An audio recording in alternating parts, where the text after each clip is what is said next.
नमस्कार। इन खबर में आपका स्वागत है। मैं विद्याशंकर तिवारी हूँ। चिन्मयानंद सेक्स स्कैंडल में अब जो चार्जशीट दाखिल हुई है, उसके बाद जिस तरीके से दो बीजेपी नेताओं का नाम आया है, उससे पूरा मसला जो है एक तरह से कहे कि दूध का दूध और पानी का पानी हो गया है कि किस तरीके से चिन्मयानंद को ब्लैकमेल करने की साजिश रची गई और किस तरीके से उत्तर प्रदेश के मुख्यमंत्री योगी आदित्यनाथ के इर्द गिर्द जो है कहानी घूमी और जो भी साजिश रची गई उसमें बीजेपी के प्रदेश उपाध्यक्ष के छोटे भाई का नाम निकल करके आया।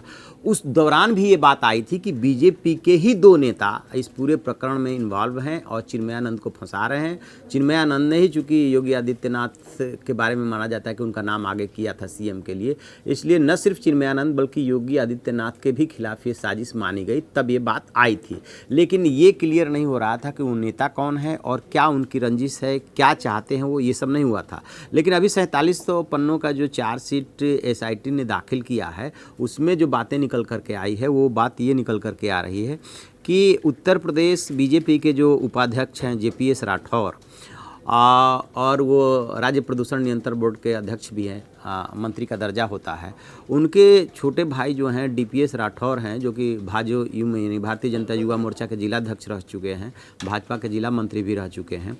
वो जो है डीपीएस राठौर इस समय जिला सहकारी बैंक के भी पदाधिकारी हैं, वो इसमें इन्वॉल्व थे। और एक जो है अजीत सिंह का नाम आ रहा है, जो कि भाजो युवा यानी भारतीय जनता युवा मोर्चा के महामंत्री रह चुके हैं। तो ये दो नेता इसमें पूरे प्रकरण में शामिल है। अब कैसे रहे, अब ये देखिए ये कड़ी कैसे जुड़ रही है, ये बड़ा दिलचस्प है और ये बात साबित करती है कि इन नेताओं को पुलिस का भी कोई खौफ नहीं था, सुप्रीम कोर्ट का भी कोई खौफ नहीं था। जान करके आपको ताज्जुब होगा कि 24 अगस्त को छात्रा ने चिन्मयानंद के वीडियो वायरल कर दिया था और उसके साथ ही वो शाहजहांपुर छोड़ गई थी और चली गई थी दौसा राजस्थान में। और वहाँ पे क्या हुआ था कि उसके बाद सुप्रीम कोर्ट, जब उसका वीडियो वायरल हुआ और पूरे मामले ने तूल पकड़ा, सुप्रीम कोर्ट ने संज्ञान लिया, तो उसको तलब किया गया और यूपी पुलिस को आदेश दिया गया कि ये उसको जो है आप जहाँ भी हैं बरामद करके हमारे सामने पेश कीजिए। उसने पेश किया था। तो ये पूरा घटनाक्रम जो है ना एक हफ्ते चला था। 24 अगस्त से कहानी शुरू होती है और 30 अगस्त तक ये चला। 30 अगस्त को जब दौसा में यूपी पुलिस लड़की और उसके दोस्तों को जो है तक पहुंच गई थी, बताया ये जाता है कि डीपीएस राठौर और अजीत सिंह दोनों 30 अगस्त को वहाँ दौसा में थे और वहाँ पे इनके बीच में एक पेन ड्राइव का आदान प्रदान होता है। उस पेन ड्राइव में वही अश्लील वीडियो थे चिन्मयानंद के साथ लड़की के। अब कहा यह जा रहा है कि जैसे चोर कितना भी होशियारी करे, कुछ न कुछ तो क्लू छोड़ ही जाता है। इसमें लड़की ने भी होशियारी की और डीपीएस राठौर और अजीत सिंह ने भी होशियारी की। उसने एक कॉपी अपने पास रख ली और फिर डीपीएस राठौर जो हैं उन्होंने भी अपने पास एक कॉपी इसकी रखी। अब बाकी जो है डील करने लगे स्वामी चिन्मयानंद से और 1.25 करोड़ की डील हो रही थी कि यदि वो सब कुछ नष्ट कर देते हैं और पेन ड्राइव सौंप देते हैं तो 1.25 करोड़ रुपए आपको मिलेंगे। ये डील चल ही रही थी, तब तक इसी बीच में जो है कार्रवाई हो गई और फाइनली आप कह सकते हैं कि डील नहीं हो पाई।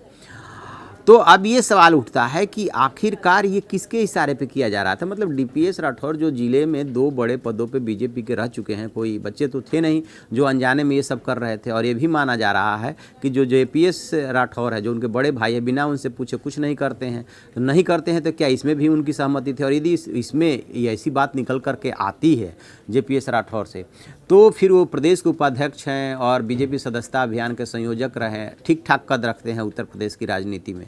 तो फिर ये एक बात और आगे ये बढ़ रही है कि क्या ठाकुर लॉबी में ही 2 गुट बन गए थे, कहीं ना कहीं मुख्यमंत्री की भी घेराबंदी हो रही थी क्या? ये सब कयासबाजी है और इस तरीके से ये पूरा मामला चला। और अब जो है एसआईटी ने जो है इसमें दूध का दूध पानी का पानी करने की कोशिश की। अब कितना किया है अब ये नहीं कहा जा सकता।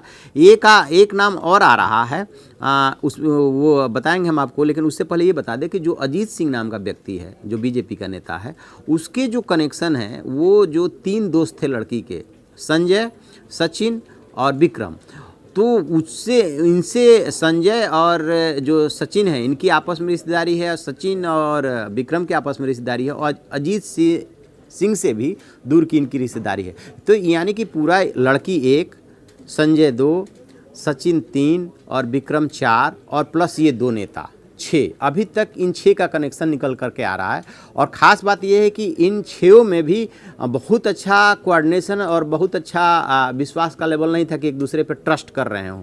हर कोई अपनी होशियारी लगा रहा था, हर कोई उसमें से कट मारने के चक्कर में था कि यदि जैसे कि विक्रम के बारे में बात आती है कि उसे संजय और सचिन पे भरोसा नहीं था, सचिन और विक्रम आपस में रिश्तेदार थे कि जो रकम मिलेगी वो उसको उसका हिस्सा मिल ही जाएगा, लिहाजा वो अलग होशियारी कर रहा था। ठीक इसी तरह से ये नेता भी कर रहे थे।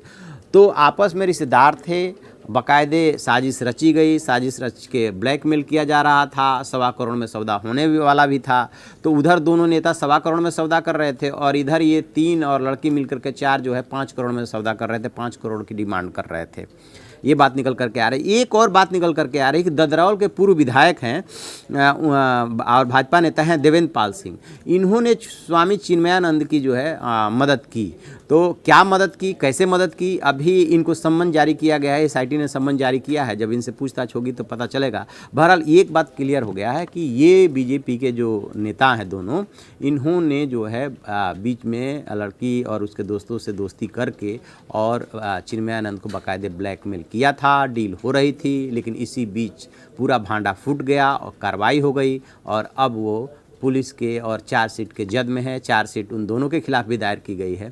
होता क्या है किसी भी आपराधिक मामले में कि 2 ही तरीके होते हैं। एक ये होते हैं कि जब सीधे आपके उस आरोपी के खिलाफ साक्ष्य होते हैं तो पुलिस गिरफ्तार कर लेती है, और दूसरा ये होता है जैसे कि लड़की और उसके तीनों दोस्त गिरफ्तार हुए, उधर चिन्मयानंद रेप मामले में गिरफ्तार हुए। और दूसरा ये होता है कि जब जांच के दौरान कोई एविडेंस मिलता है और चार्जशीट में नाम आता है तो अदालत में चार्जशीट दायर करने के बाद अदालत की अनुमति से जो है फिर उनको गिरफ्तार किया जाता है। तो इन दोनों बीजेपी नेताओं पे दूसरा विकल्प पुलिस ने चुना है, एसआईटी ने चुना है। अब देखते हैं कि अदालत से कब वो सम्मन इशू कराते हैं, कब वारंट इशू कराते हैं, गिरफ्तार करते हैं या अदालती फैसले का इंतजार करते हैं। तो जैसे ही इसमें और कोई अपडेट मिलेगा हम आपको अपडेट कराएंगे। आप देखते रहिए हमारा डिजिटल चैनल इन खबर। Thank you. इन खबर चैनल को सब्सक्राइब करें और बेल आइकन दबाना ना भूलें।